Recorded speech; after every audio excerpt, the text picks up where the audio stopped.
بهتری 7 سالانه شورشا سوریه لداره. هین شر و پفچون بردوامن. هین جی بشار اسد سروک سوریه. لسر آستا روجاوای کردستان جی هین نه پیش روج زلال بویه نه جی تو اعتراف به مافی کردان د دستور سوریه ده نهاتیه کرن. شر داعش برفداویه و دچه گلک نافچین دبن کنترولا اپوزیسیونا سوریه ده جدست دچن و ودگرن جیر کنترولا رژیمه و نهابتنه ادلبو هن نافچین روجهلات فرات مانه کورو شاوان هین زلال نبویه و تو ریکفتنن اشکره برچاو نینن.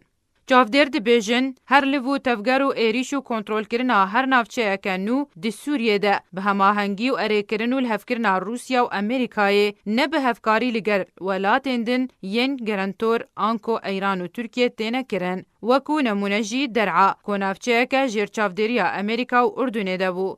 دی بهنوکن داویه ده امریکا جگروپن چکدار را گوت پیشبینیا پشتوانیا ما جخوره نکن و هم بریارا خواه بستینن رژیمه جی ایریشکا برفره پیک آنین و پرانیا وان نافچین لجیر کنترولا اپوزیسیونه دی ناف ده درگه هکی سینوری و گراندن لجیر کنترولا خواه.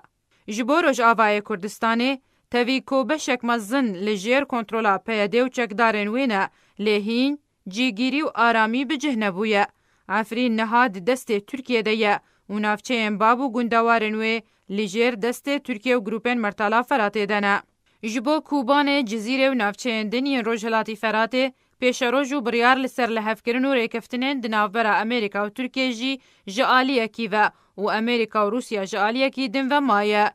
جبو من بجو گندوارنوی ترکیه و امریکا لسر نخشریه که لحف کرنه و دمک نزیک ده و چکدارن یپگه جوی نافچه ورن درخستن. لجزیره جی اوه دمکه بحثا وگرا رژیمه تکرن و پیاده جی همو آلو و نو سلوگانن خواه جنافا باجار و باجاروکن روجاوای کردستان اهلانین و میدیایا بسر رژیمه و دبیجه او یک بریکفتن لگل رژیمه و رژیم خواه جبو وگره اماده دکه.